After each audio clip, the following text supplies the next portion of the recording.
Assalamualaikum warahmatullahi wabarakatuh. Alhamdulillah rabbil alamin. Waliyis salihin wa la udwana illa 'alal zalimin. Asyhadu an la ilaha illallah wahdahu la syarika lah. Wa asyhadu anna Muhammadan abduhu wa rasuluh. Arsalahu Allahu rahmatan lil alamin wa hujjatan 'alal khalqi ajmain. Ma min khairin illa dallana alaihi wa ma min syarrin illa hadzarna min.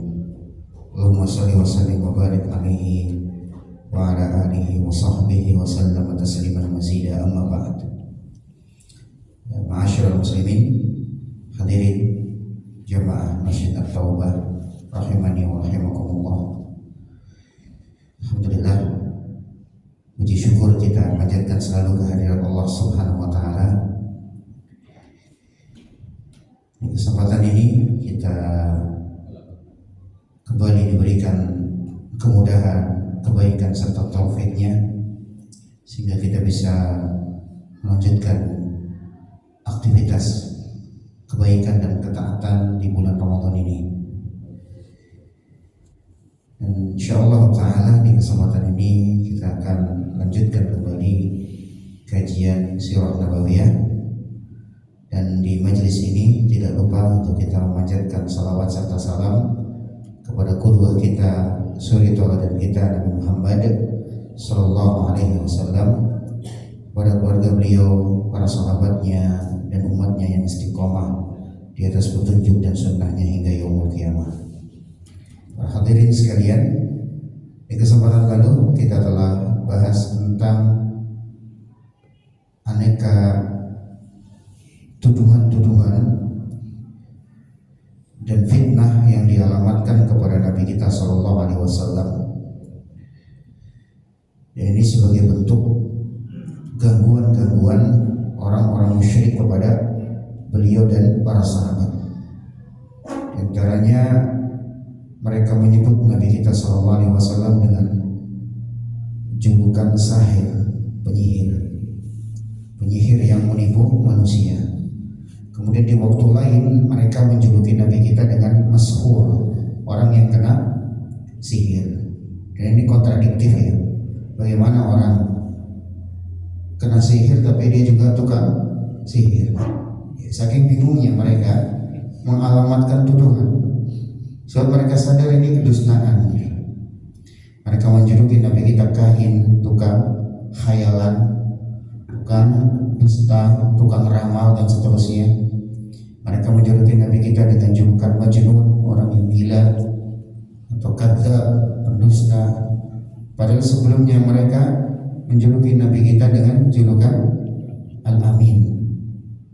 Kemudian juga mereka menjuluki Nabi kita dengan julukan tukang pendongeng dan macam-macam julukan-julukan atau tuduhan-tuduhan yang tujuannya untuk menjatuhkan psikologis dari Nabi kita Sallallahu Alaihi Wasallam atau para sahabat. Nah, di antara tuduhan lain yang sekalian itu tujuannya untuk menjatuhkan mental Nabi kita Sallallahu Alaihi Wasallam. Di antaranya adalah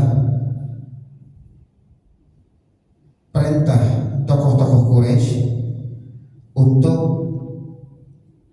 siapa yang menikahi putri Nabi SAW agar segera menceraikan. Contohnya siapa? Pertama, seorang yang dia anak daripada Abu Lahab ya. Ada dua ya anaknya. Abu Lahab yang menikah dengan putri Nabi SAW. Yang pertama menikah dengan Ruqayyah dan yang kedua menikah dengan Ummu Kulsum, atau yang ketiga yang menikah dengan Zainab. Tapi kalau anaknya Abu Lahab itu menikahi Ruqayyah dengan Ummu Kulsum.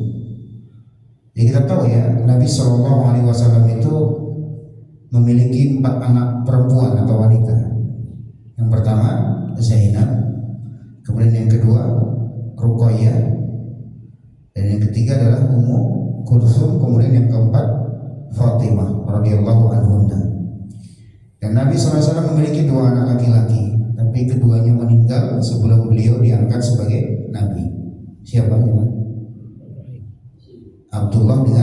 Qasim. Ya, ini putra-putrinya Nabi kita Shallallahu Alaihi Wasallam. Nah, di sini ada putri beliau yang bernama Zainab. Nah, Zainab ini menikah dengan Abul As. Abul As itu sepupunya Zainab. Saya masih ada hubungan sepupu ya. Karena memang menikahnya Zainab dengan Abul As atas rekomendasi dari Khadijah radhiyallahu anha. Artinya keduanya menikah. Kemudian ada putri Nabi yang bernama Ruqayyah dan Ummu Kulthum. Ya, Ruqayyah menikah dengan Utbah bin Abi Lahab. Kemudian Ummu Kulthum menikah dengan Utaibah bin Abi Lahab. Ya. Jadi nggak jauh-jauh biasanya orang Arab menikah dengan apa? Sepupu ya, masih ada hubungan sepupu. Nah, kemudian Abu Lahab mengatakan kepada anak-anaknya, ceraikan istri-istri kalian. Maka Utbah dan Utaibah yang duanya adalah anaknya Abu Lahab menceraikan tadi? Yang pertama Ummu Kulsum dengan Ruqayyah. Kemudian Abu Lahab menjanjikan bisa cari wanita yang lain. Nah, tujuannya apa? Membuat Nabi kita Shallallahu Alaihi Wasallam jatuh mentalnya. Kenapa? Karena putrinya diceraikan. Kemudian mereka perintahkan Abul As untuk menceraikan Zainab. Nah, tetapi Abul As nggak mau. Dia tetap masih mau bersama Zainab. Nah, itulah nanti yang kemudian membuat Abul As masuk Islam dan hijrah ke Madinah. Baik, ini salah satu gangguan mental yang mereka lakukan untuk membuat Nabi kita Shallallahu Alaihi Wasallam sedih, sehingga Nabi tidak semangat lagi berdakwah. Tetapi ini gangguan pun tidak berhasil ya. Tetap Nabi kita SAW istiqomah dalam berdakwah. Dia tetap menyebarkan Islam. Meskipun akhirnya putri Nabi ada yang diceraikan. Karena ternyata ketika Ruqayyah dan Ummu Kulsum itu diceraikan oleh dua anaknya pula, Allah ganti dengan yang lebih baik. Siapa yang menikahi mereka? Utsman bin Affan radhiyallahu anhu. Utsman pertama menikah dengan Ruqayyah, kemudian ketika Ruqayyah meninggal menikah dengan Ummu Kulsum. Lebih baiklah daripada masih tetap bersama anaknya Abu Lahab. Nah, kemudian salah satu bentuk gangguan yang dilancarkan oleh orang-orang musyrik untuk mengganggu mental Nabi kita SAW adalah mereka meminta Rasulullah untuk menurunkan mukjizat. Mereka minta mukjizat apa? Di sini Allah sebutkan di surah Al-Isra ayat 90 sampai 93. Mereka meminta mukjizat agar Mekah dialiri oleh air terjun. Nah, kita tahu ya, Mekah itu kondisinya pegunungan, bebatuan, kemudian padang pasir, ya, kering, nggak ada air terjun di situ. Nah, mereka meminta dan menantang Nabi kita SAW, kalau memang engkau benar-benar Rasul, jadikan Makkah negeri yang memiliki air terjun. Kemudian mereka juga meminta agar Makkah dikelilingi oleh kebun-kebun yang banyak buah-buahannya, seperti anggur, korma. Kemudian Makkah dialiri dengan sungai-sungai yang mengalir. Ini permintaan berikutnya. Kemudian permintaan berikutnya lagi, mereka meminta agar dijatuhkan kepingan-kepingan emas dari langit. Kemudian nggak cukup sampai situ, mereka minta agar malaikat-malaikat diturunkan dari langit. Mereka ingin melihat bagaimana wujudnya malaikat. Kemudian mereka meminta apa lagi? Mereka meminta agar dibuatkan rumah dari emas. Kemudian mereka meminta agar Nabi kita Shallallahu Alaihi Wasallam naik ke langit. Coba kalau memang kamu betul Nabi, coba naik ke langit, bisa nggak? macam-macam dan aneh-aneh ya. Macam-macam dan aneh-aneh. Maka Allah perintahkan nabinya cukup ucapkan apa? Subhana rabbi hal kuntu illa basyarar rasula. Wahai Nabi, ucapkan kepada kaummu itu, Subhana rabbi, maha suci Allah, hal kuntu illa basyarar rasula. Aku hanyalah manusia biasa dan aku hanya seorang rasul.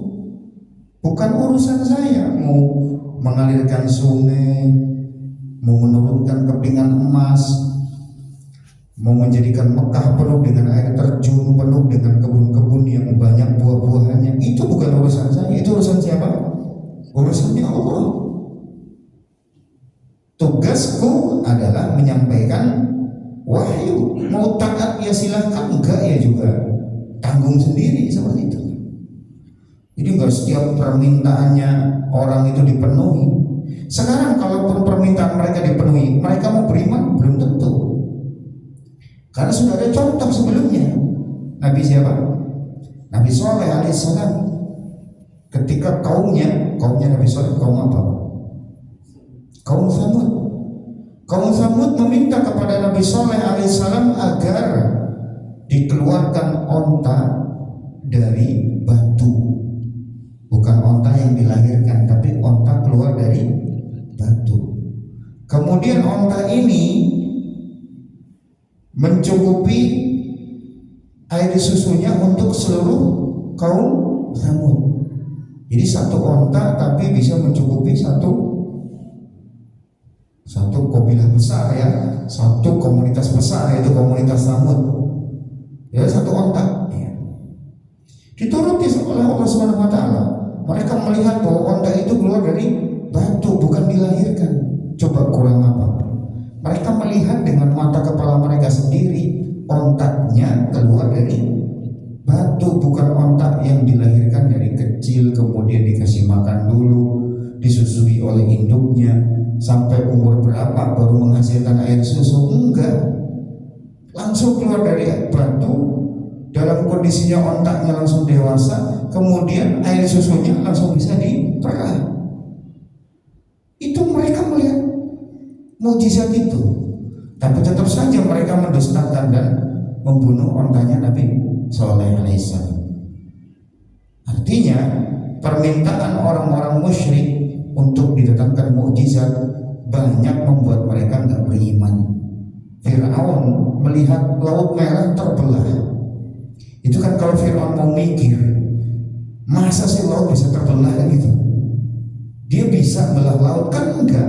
Fir'aun sendiri tahu dia nggak mungkin bisa belah laut. Terus teknologi apa coba di masa itu yang bisa membelah laut? Dan Fir'aun tahu laut itu terbelah dari pukulannya tongkatnya Nabi Musa alaihissalam, dan Fir'aun tahu persis kalau cuma tongkat mana mungkin sih bisa membelah laut, kan gitu. Nah di sini tetap saja Fir'aun nggak mau beriman. Berimannya kapan? Menyatakan imannya ketika nyawa sudah di kerongkongan baru ngomong beriman. Hingga manfaat saja. Nah seperti itu. Jadi pengalaman umat Nabi sebelumnya didatangkan mukjizat kayak gimana pun juga mereka nggak beriman. Memang asalnya nggak mau beriman ya. Mau dikasih penjelasan kayak gimana pun nggak akan mau beriman. Apa kata Allah Subhanahu wa taala? Innal ladzina kafaru sawa'un 'alaihim a anzartahum am lam tundirhum la yu'minun. Orang-orang kafir sama aja. Kau beri peringatan apa enggak, mereka nggak mau beriman. Artinya orang kafir yang memang sudah tertutup hatinya, sudah nggak mau lagi membuka diri untuk menerima hidayah. Sehingga ketika orang-orang Quraisy meminta Nabi untuk mendatangkan berbagai macam mukjizat, apa perintah Allah? Ucapkan Subhana Rabbi hal kuntu illa basyarar rasula. Katakan wahai Nabi kepada mereka, Subhanallah, Maha Suci Allah, aku hanya seorang manusia biasa dan Rasul. Gak mau dan gak bisa memenuhi permintaan kalian yang aneh-aneh begitu gitu ya. Baik.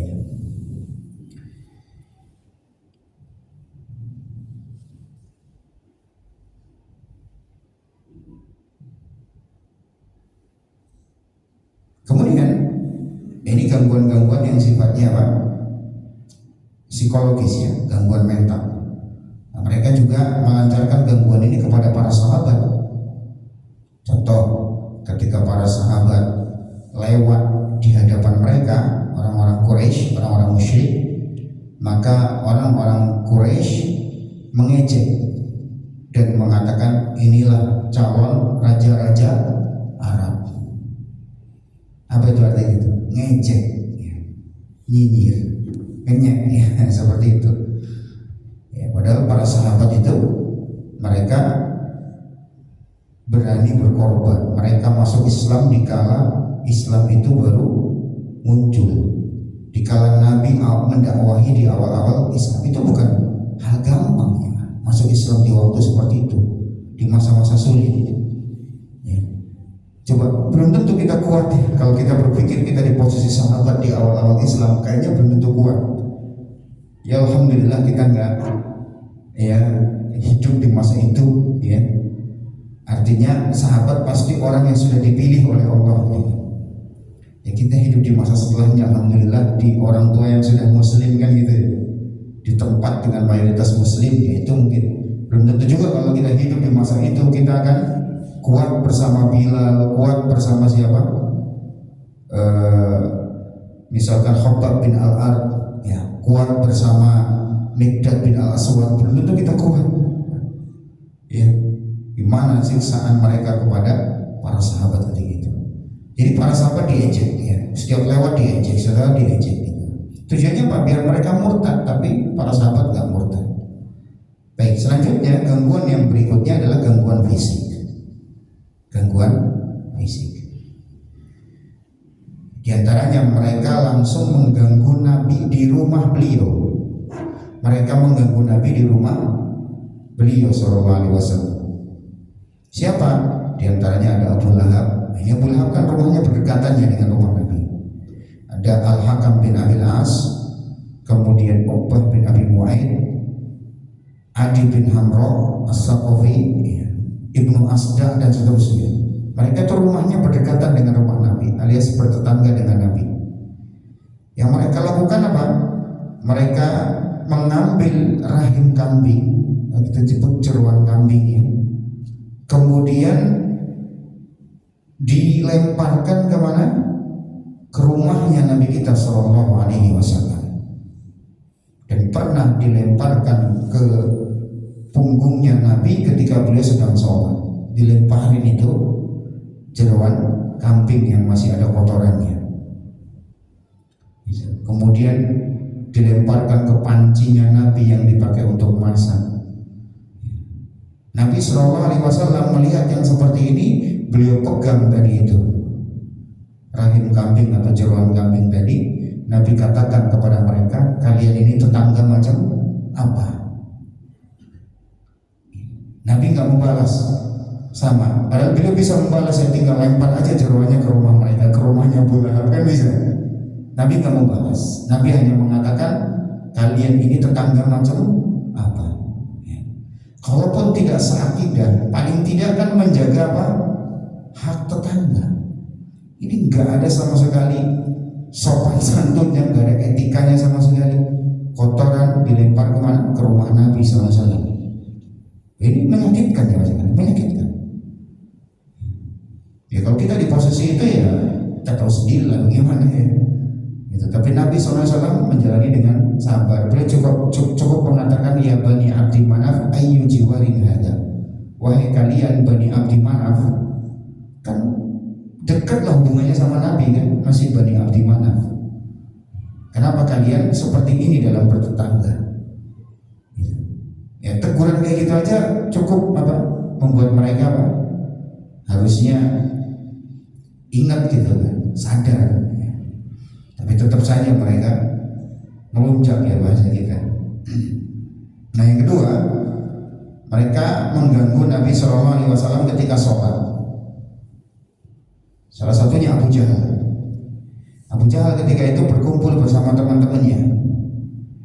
Ini sok-sokan berani ya, sok-sokan berani. Abu Jahal dengan keras mengatakan kepada teman-temannya, kalau nanti Muhammad sholat di depan Ka'bah, aku akan injek lehernya dia. Nih, ayo siapa yang berani? Kalau nggak ada yang berani, saya yang berani. Ya, gaya ya bahasa kita. Baik. Maka Abu Jahal kemudian mengatakan, demi Lata dan Uzza, ketika Muhammad sujud, aku akan injak lehernya, aku akan gosokkan wajahnya ke tanah. Ketika Nabi sujud, dekat Abu Lahab, tiba-tiba mundur Abu Lahab yang tadi sok berani ya, yang tadi sempat ingin pamer depan teman-temannya bahwa dia berani. Karena jangan sekalian, banyak orang takut sebenarnya ingin menyakiti Nabi. Ya. Mereka takut setelah menyakiti Nabi nanti bahasa kita kualat gitu loh, kena balasan dari Allah Subhanahu Wa Taala. Nah di sini Abu Jahal nekat dia melakukan itu. Namun tiba-tiba mundur Abu Jahal. Nah disitulah kemudian teman-temannya heran. Tadi kamu kayak berani gitu loh, mau nginjek, mau nyakiti Muhammad, tapi ternyata kok mundur. Ada apa? Maka Abu Jahal kemudian mengatakan, aku melihat antara aku dan Muhammad ada parit yang terbuat dari api, kemudian ada makhluk yang bersayap. Jadi depannya langsung ada parit dari api, artinya kalau dia maju selangkah dia jatuh ke parit itu. Kemudian ketika dia maju selangkah lagi, malaikat akan menyambar dia. Maka kemudian Nabi kita SAW bersabda, laudana minni lahtatafathul malaikatu udwan udwan. Kalau seandainya Abu Jahal mendekatiku selangkah saja, maka tubuhnya akan dicabik-cabik oleh malaikat. Ya. Nah kemudian setelah kejadian itu Allah turunkan apa? Surah Al-Alaq. Ya. Kata Allah, kalla la illam yantahi lanasfa'an bin nasiyatin kadhibatin khati'ah. Kalau dia tidak berhenti, niscaya kami akan tarik ubun-ubunnya. Jadi kalau Abu Jahal tetap maju mau menginjak leher Nabi, maka ubun-ubunnya akan dicabut oleh malaikat tadi. Ya. Ubun-ubun orang yang mendustakan lagi durhaka. Jadi di sini ada faedah penting bahwa ubun-ubun itu tempatnya kedurhakaan dan pendustaan. Di mana letak ubun-ubun? Yang kepala bagian sini ya, depan sini ya. Ini ubun-ubun. Belum lama ada penelitian dilakukan oleh orang-orang di luar sana ya. Mereka melakukan sebuah penelitian dan mengeluarkan sebuah jurnal bahwa ketika orang dusta itu menyimpan dustanya di mana filenya? Di sini, di ubun-ubun. Di ubun-ubun itu mereka menyimpan file kedustaan. Tindakan licik, tindakan kotor, mau berbuat yang gak bagus, itu filenya tersimpan di ubun-ubun. Gitu. Makanya Abu Jahal ketika dia punya ide ingin menginjak Nabi ketika sholat, dan dia ingin dibanggakan oleh teman-temannya sesama Quraisy, sesama musyrik, dari mana dia punya ide itu? Dari ubun-ubunnya.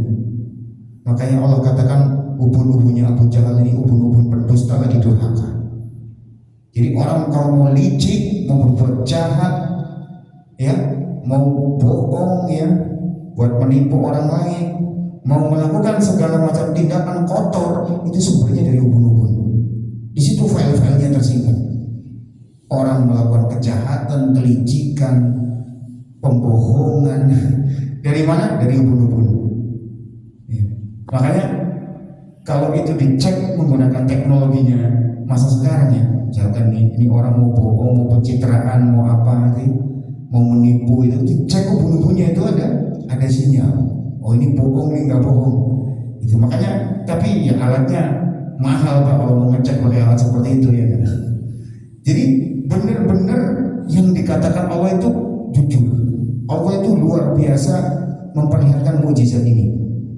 Bayangkan, Allah sudah memberitahu dari semenjak ilmu teknologi, pengetahuan, sains itu belum maju sama sekali. Siapa yang menguasai sains di masa itu? Nggak ada. Nah sekarang terbukti ternyata Pak, kalau orang bohong itu kalau penampakannya seperti apa, atau entah mungkin sinarnya akan mendeteksi apa, itu belakangan, ya kan? Tapi di masa itu Allah sudah memberitahu bahwa ketika orang mau berbuat licik, jahat, apa semuanya filenya tersimpan di ubun-ubunnya itu. Gitu. Makanya Allah ancam Abu Jahal kan ditarik ubun-ubunnya. Kenapa? Dia memiliki ide yang sangat buruk, ingin menginjak leher Nabi. Dan Abu Jahal juga pendusta. Dia sudah tahu Nabi itu adalah utusan Allah, Muhammad SAW adalah Rasulullah, tapi Abu Jahal tetap mendustakan. Dan tempat mendustakannya di mana? Di ubun-ubun dia. Ini jamaah sekalian. Artinya di situ dia berupaya untuk memusuhi Nabi SAW. Dia menemukan ide-ide licik untuk membunuh Nabi itu dari ubun-ubunnya Abu Jahal. Makanya di gangguan Abu Jahal yang lain, ya, ketika Abu Jahal berkumpul dengan pemimpin-pemimpin pembesar Quraisy, ya, di situ ada iblis kan? Iblis menyamar jadi manusia, ya. Mereka merencanakan membunuh Nabi. Setiap tokoh-tokoh yang punya ide untuk membunuh Nabi sama iblis apa? Ditolak semuanya. Begitu Abu Jahal yang ngasih ide, apa idenya Abu Jahal? Kirim setiap kabilah pemuda yang paling kuat, kasih mereka pedang, kepung Muhammad ketika di rumah. Setelah itu apa? Setiap pemuda tadi tebaskan pedangnya di tubuhnya Muhammad. Jadi ketika Muhammad meninggal, semua kabilah bertanggung jawab. Langsung apa? Sama iblis dipuji. Nah, ini baru ide bagus. Dari mana? Dari ubun-ubunnya Abu Jahal. Ini yang masih ada. Baik. Ini sebelum dunia modern mengungkap ya rahasia otak dan seterusnya. Ya, sekarang kan terbukti otak itu ada bagian-bagian.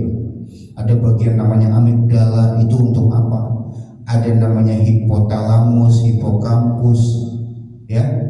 Ada lagi ya bagian-bagian otak.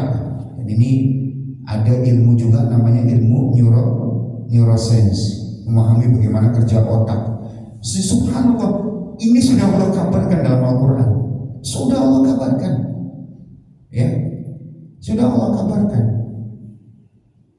Padahal di waktu itu ilmu neuroscience, ilmu kaitannya dengan otak, ilmu kaitannya dengan fungsi-fungsi otak itu apa aja. Otak untuk menerima sinyal bahaya namanya apa, otak untuk menyimpan namanya apa, otak untuk mengingat memori-memori, ya, itu. Dan namanya susah ya. Ada amigdala, ada prefrontal cortex, ya, ada hipokampus, ada hipotalamus, ada macam-macam lah bagian-bagian otak itu kalau dibedah satu-satu. Ternyata Al-Quran sudah memberitahu nih, otak bagian depan lah yang berfungsi apa? Melakukan kejahatan-kejahatan dan sifat durhaka yang ada di ubun-ubun ini. Allahu a'lam bishawab. Dan di situ juga kalau mereka melakukan kebaikan juga sumbernya dari situ.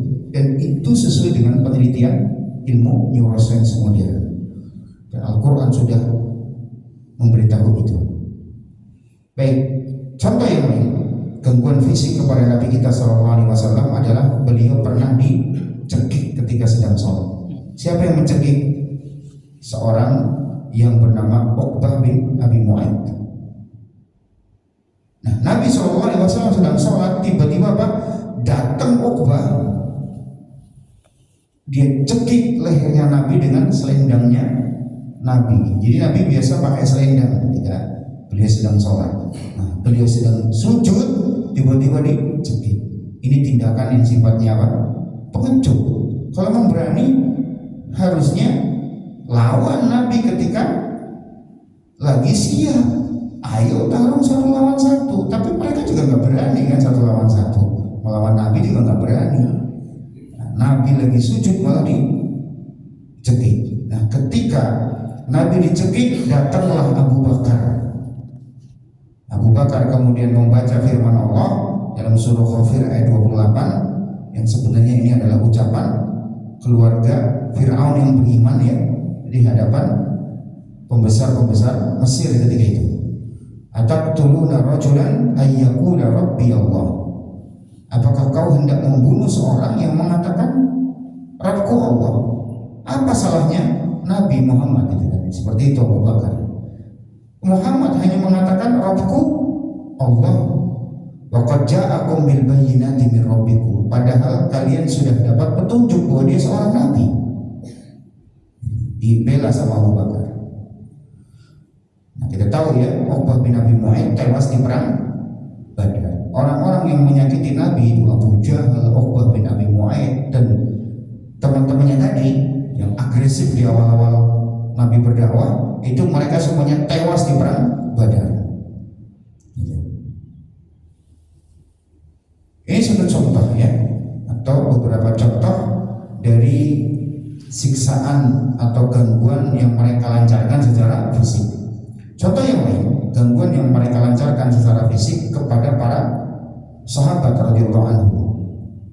Contoh, mereka menyiksa Abdullah bin Mas'ud. Abdullah bin Mas'ud suatu ketika berkumpul dengan sahabat yang lain. Nah, ketika itu para sahabat bermusyawarah siapa yang berani membacakan Al-Quran di hadapan orang Quraisy persis di depan Ka'bah. Nah, siapa yang berani? Maka Abdullah bin Mas'ud dengan beraninya, ini nyalinya luar biasa beliau ya. Beliau mengatakan saya akan bacakan Al-Quran di hadapan orang Quraisy persis depan Ka'bah. Maka kemudian para sahabat mengatakan jangan. Kau nggak punya kabilah kuat untuk melindungimu. Maka Abdullah bin Mas'ud tetap dia memberanikan diri.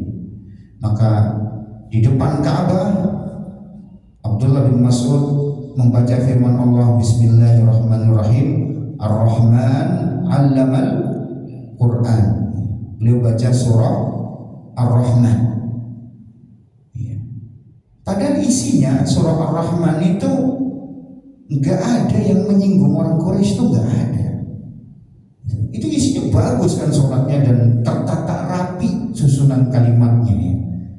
Harusnya kan mereka terkesima kan dengan keindahan Al-Quran ini, tapi enggak, mereka udah tertutup matanya, tertutup hatinya, sehingga ketika Abdullah bin Mas'ud membaca firman Allah justru dipukuli oleh mereka, dikeroyok Abdullah bin Mas'ud sampai luka-luka beliau. Itu nggak bikin beliau kapok. Hari berikutnya lagi beliau bacakan itu di depan Ka'bah, dikeroyok lagi beliau. Dan beliau pun juga melakukan hal yang sama. Justru disitulah Abdullah bin Mas'ud ingin membuat jengkel orang-orang musyrik dengan membacakan ayat Al-Quran. Sampai-sampai orang Quraisy sendiri yang kapok gitu.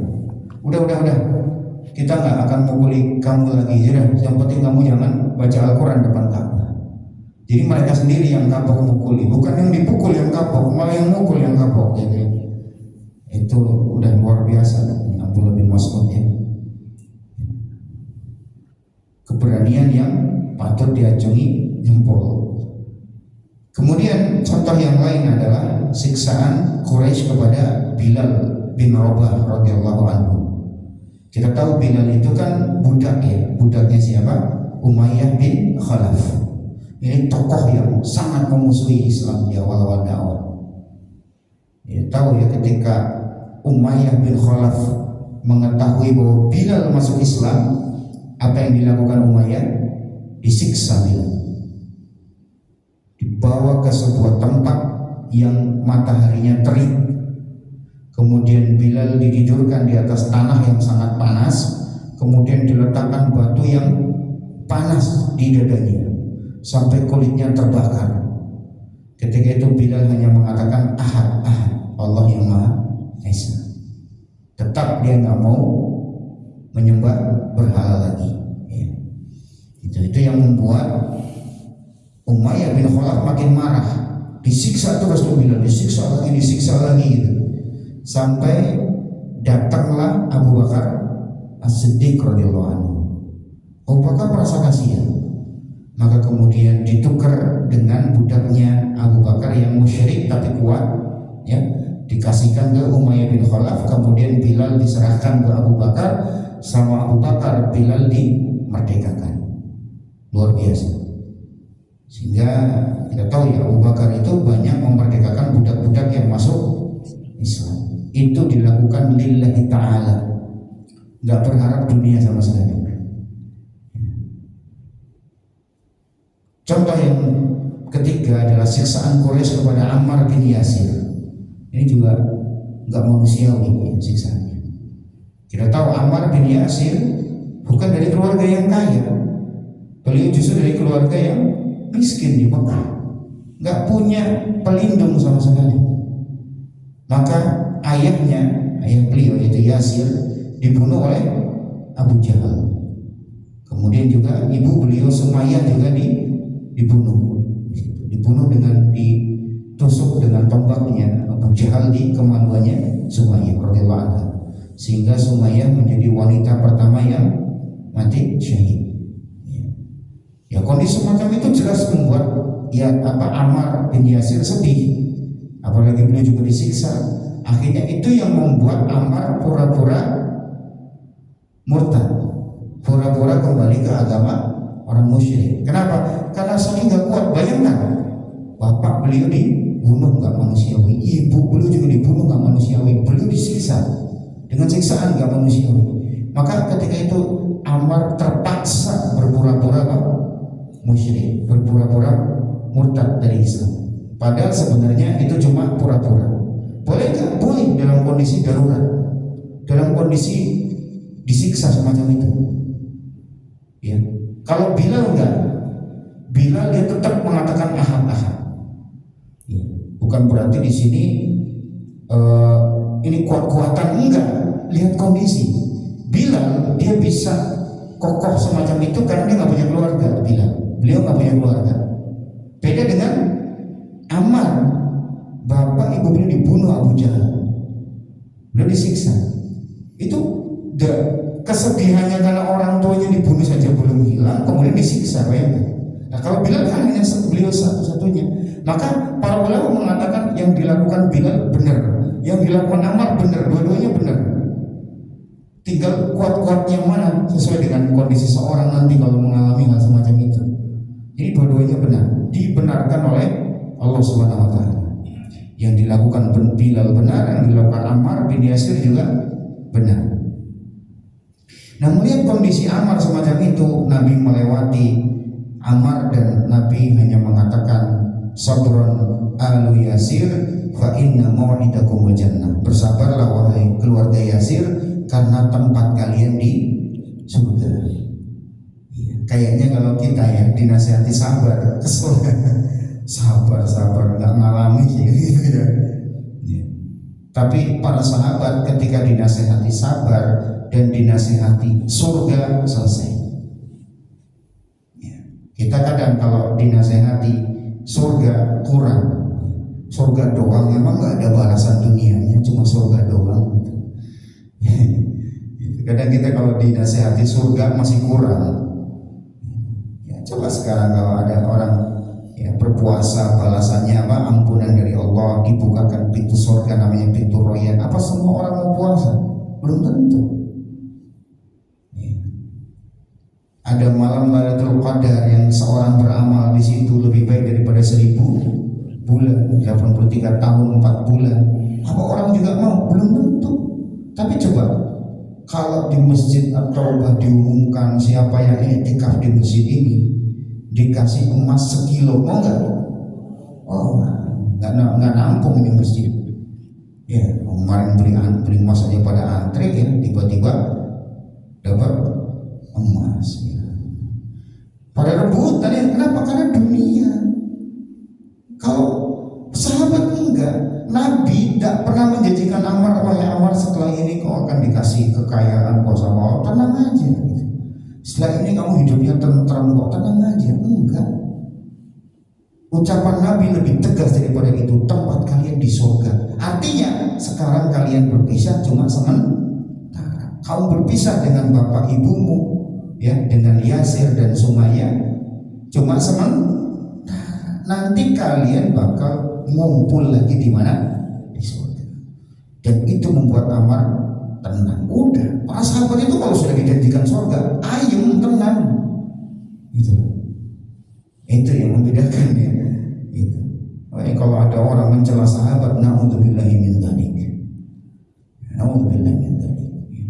Nah, jamaah kita hidup di masa sekarang ini sekaligus peringatan buat kita. Jangan kita tertipu dengan tokoh. Tokoh mencela sahabat kok dibilang matinya apa? Syahid. Ini dari mana ini tolak ukurnya? Bayangkan jemaah tahu di Iran sana itu ada perayaan kematian Umar bin Khattab. Itu dirayakan kayak kita ngerayain apa hari raya di sini. Dirayakan sama mereka. Ya. Saya nggak mau bicara masalah perang kan. Itu bukan urusan saya. Perang mereka mau kayak gimana itu bukan urusan saya.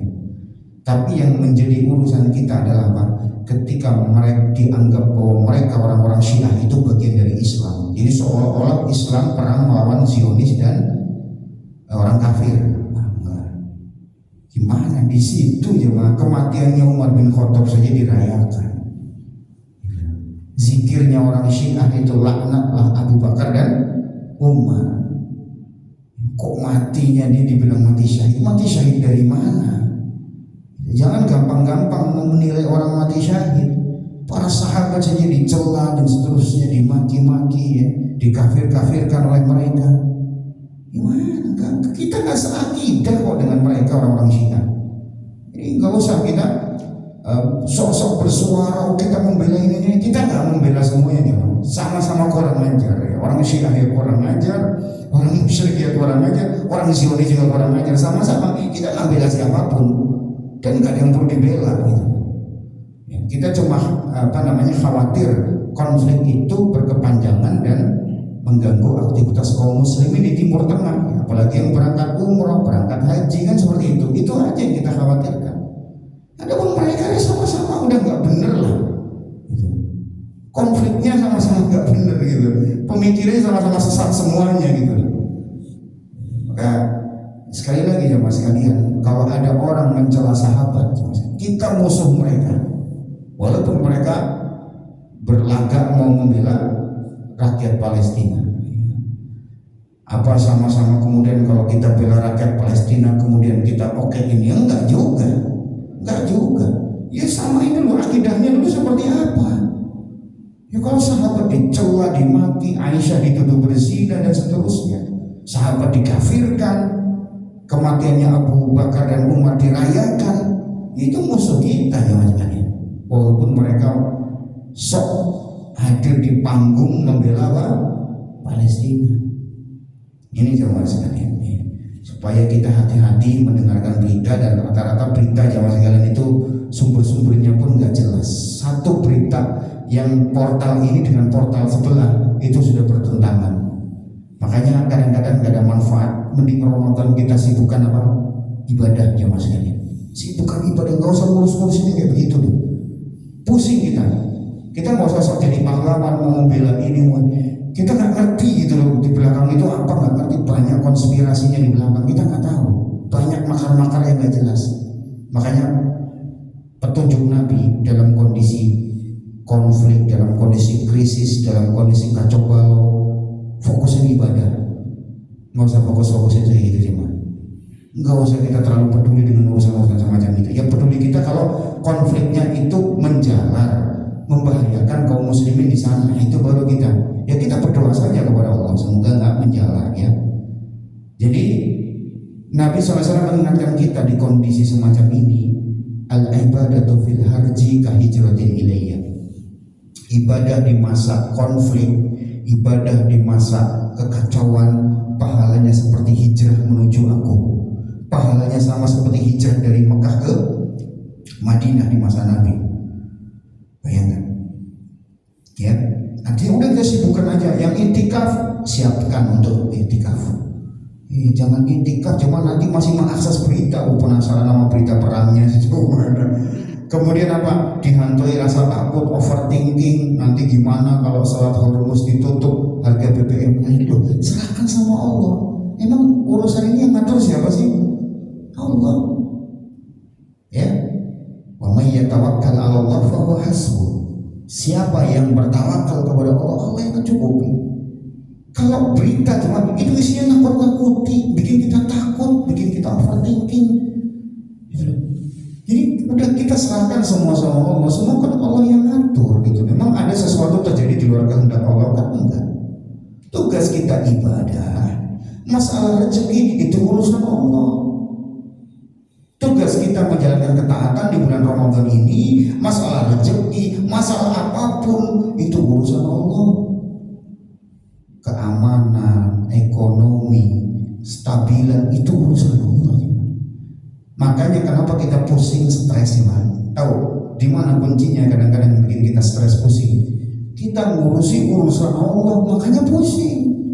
Urusan Allah kita urusin, urusan kita abaikan. Ya, mulai itu ya. Awal ramai taraweh, makin kesini sepi orang yang taraweh ya. Apalagi etikaf itu kan. Yang urusan kita malas, yang urusannya Allah mau diurus, gimana? Udah, makanya para salaf kita nggak pernah pusing masalah apapun. Emang konflik cuman sekarang aja, zaman dulu juga banyak konflik, banyak fitnah.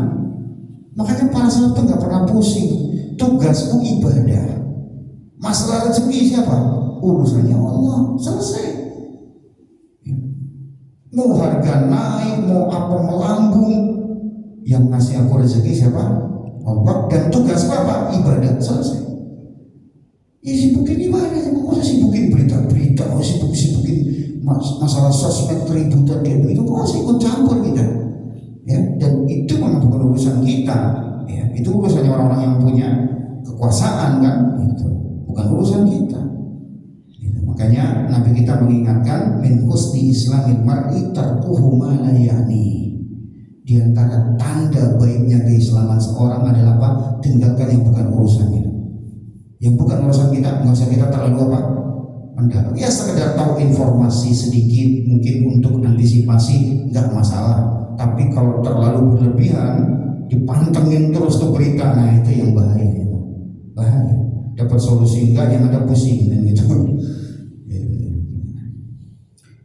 Contoh yang lain, siksaan orang Quraisy kepada siapa? Khabbab bin Al-Arat. Khabbab ketika itu disiksa dengan cara apa? Dengan cara dipukul punggungnya, ya, sampai melepuh. Pernah suatu ketika Umar bin Khattab radhiyallahu anhu di sebuah majelis, beliau berceramah di hadapan manusia ketika itu. Maka Umar memanggil siapa? Khabbab bin Al-Arat. Apa kata Umar? Wahai Khabbab, perlihatkan bekas luka kamu dulu ketika kamu di awal-awal Islam, supaya mereka tahu betapa beratnya memperjuangkan Islam di awal-awal. Ini sahabat berjuang begitu keras, kok ada kelompok Syiah apa jelek-jelekin sahabat, mengkafirkan sahabat. Enak aja, masa kita diem? Nggak bisa, tetap nggak bisa kita diem, kita akan marah. Sahabat tuh berjuang sedemikian beratnya, coba sampai luka-luka, sampai melepuh badannya, sampai ada yang meninggal dengan cara yang kejam, diperlakukan gitu. Itu semua demi membela Islam, membela Nabi kita SAW, membela dakwah beliau.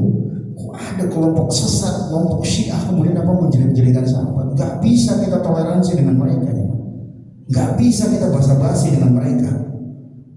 Umar bin Khattab saya perlihatkan wahai Khabbab, bekas luka kamu dulu disiksa oleh orang musyrik, diperlihatkan oleh Khabbab. Supaya apa? Supaya mereka tahu beratnya berjuang di awal-awal Islam. Supaya mereka jangan sampai mulutnya apa? Lancar mencela para sahabat. Ini jamaah. Baik, ini contoh ya bagaimana siksaan fisik yang dialami oleh Nabi SAW dan para sahabat. Nah sekarang bagaimana sih sikapnya Nabi dan para sahabat mengalami siksaan yang berat semacam itu, namun di satu sisi mereka lemah ya, belum bisa melawan ya di waktu itu. Maka pertama kalinya sabar, seperti nasihat Nabi kepada Ammar bin Yasir, sabran alu Yasir fa inna mau'idakumul jannah. Sabar wahai keluarga Yasir, tempat kembali kalian kemana? Nanti kalian akan ngumpul sekeluarga di surga. Itu hanya perpisahan sementara kok. Ya kan? Ini. Nabi SAW dicemooh, dilempari kotoran ketika sholat, dicekik dan seterusnya. Nabi tidak membalas. Ya.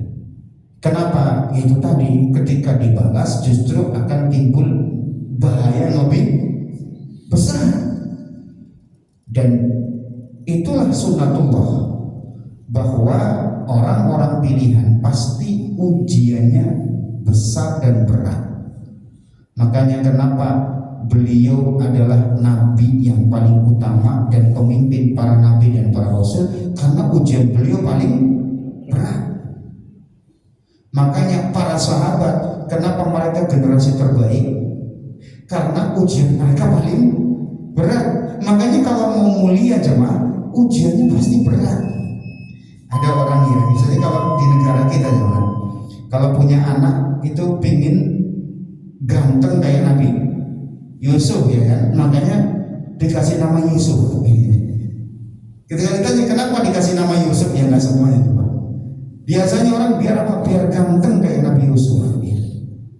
Tapi kalau kita balik nanya, tapi kalau nanti ujiannya kayak Nabi Yusuf gimana? Di penjara itu, digoda wanita.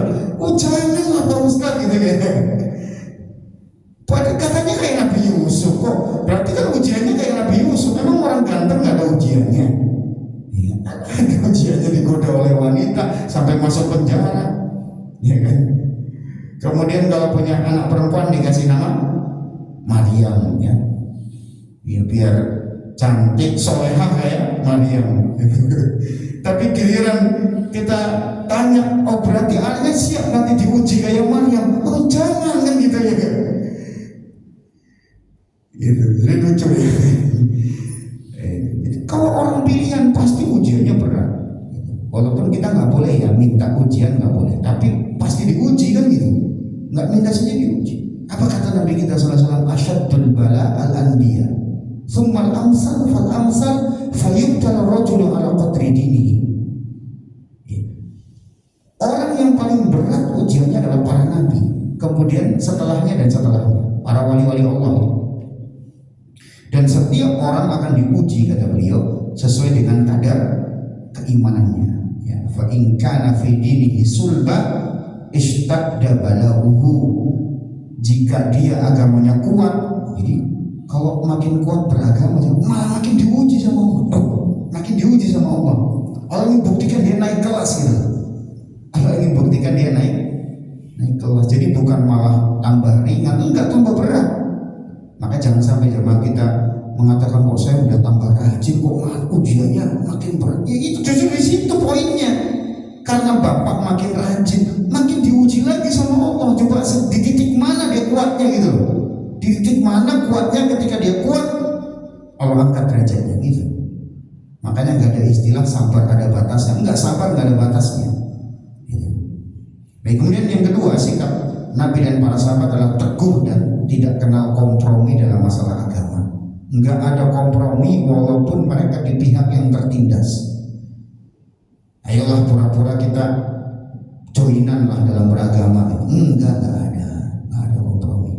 Enggak ada istilah kemudian udah kita pendekatan agama untuk saling kompromi. Enggak ada kompromi masalah akidah. Tetap lakum dinukum waliyadin. Walaupun resikonya tadi disiksa. Kemudian yang ketiga, yang terakhir, mereka tetap optimis di tengah-tengah kesulitan. Dikisahkan bahwa Khobab bin Al-Ard, beliau disiksa dengan luar biasa ya Khobab tadi. Maka Khobab datang kepada Nabi dan mengadu, ya Rasulullah, ala tad'u lana ala tastansir lana. Ya Rasulullah, wahai Rasulullah, tidakkah engkau memohon kepada Allah supaya kita dimenangkan atas orang-orang musyrik? Mendengar yang seperti itu Nabi marah. Ya, kemudian Nabi mengatakan, innar rajula fi man qablakum yughfaru lahu fil ard fayuj'alu fihi fayuj'alu bil minsyari fayudau ala ra'sihi fayashukku bithnatayn ma yasuddu dzalika an dini. Kata Nabi, ada umat sebelum kalian, ya, dia dimasukkan ke dalam tanah yang sudah digali, kemudian digergaji sampai terbelah badannya, tidak membuat dia murtad. Wa yumshatu bi amshatil hadid ma duna lahmihi min 'azmin aw 'asabin ma yasuddu dzalika an dini. Ada lagi yang disisir dengan sisir dari besi sampai terkoyak-koyak dagingnya dan menembus tulangnya, itu tidak membuat mereka jadi murtad. Ya. Artinya Nabi ingin kasih tahu, kamu wahai Khabbab, meskipun sudah disiksa dengan macam-macam siksaan, umat terdahulu ada yang lebih kejam lagi, ada yang disiksanya lebih daripada kamu. Ini maknanya apa jemaah? Kita jadi orang jangan suka merasa paling menderita. Jangan masih banyak yang jauh lebih menderita daripada kita. Kita tahu ya, Khabbab sudah luar biasanya disiksa ya. Nabi ngasih tahu ada yang lebih daripada kamu wahai Khabbab. Ya. Artinya jangan kita merasa paling menderita, masih jauh lebih menderita jemaah. Ya. Kemudian Nabi mengatakan, demi Allah, Allah akan menangkan Islam ini. Ya. Sampai kalian nanti berjalan dari Son'a ke Hadramut. Ini dua provinsi di Yaman yang Son'a dengan Hadramut. La yakhafu illallah, kalian yang akan takut kepada Allah.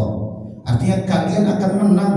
Walakinnakum tastajirun, tapi kamu terburu-buru minta kemenangan. Berjuang juga belum sudah minta apa? Kemenangan.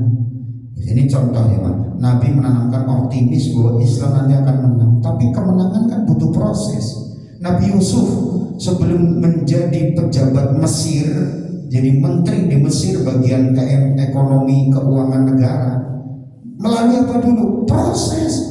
Mulai dari dibenci sama saudaranya, mau dibunuh, akhirnya dibuang, dipungut sama musafir, dijual sebagai budak. Bayangkan, anak Nabi jadi budaknya. Bapak beliau siapa? Yakub. Kakek beliau Ishak. Buyut beliau Ibrahim. Coba, hebat gak? Hebat. Kita kakeknya Nabi kan? Bapak kita ya bukan Nabi, kakek kita bukan Nabi loh. Panjang kalau kok sampai Nabi kan. Tapi coba Nabi Yusuf sampai jadi budak. Terus apa? Dipenjara gara-gara difitnah, bukan gara-gara melakukan kriminal, enggak, difitnah. Ya, malah dipenjara kan gitu. Dipenjaranya bertahun-tahun gitu. Sampai kemudian di titik beliau menjadi apa? Menjadi orang yang mulia dan punya jabatan. Ini contoh jemaah bahwa kemuliaan itu butuh proses. Makanya Nabi SAW ingin mengajarkan kepada sahabat dan kepada kita umatnya, jangan suka terburu-buru. Ya. Lalui proses-proses tadi dengan perjuangan dan kesabaran. Ya sama jemaah, kita sama-sama belajar ya. Bukan berarti di sini saya paling sabar. Enggak, kita nggak ada yang paling. Kita sama-sama belajar, sama-sama belajar dan saling mengingatkan ya mas sekalian bahwa menghadapi hal-hal semacam itu butuh kesabaran, butuh teguh, kemudian butuh apa? Optimis di tengah kesulitan. Kita tetap optimis, nggak boleh pesimis. Baik, sampai di sini wallahu taala alam bisawab. Kita akhiri majelis kita dengan doa kafaratul majelis. Subhanakallahumma wa bihamdika asyhadu an la ilaha illa anta astaghfiruka wa atubu ilaik. Assalamualaikum warahmatullahi wabarakatuh.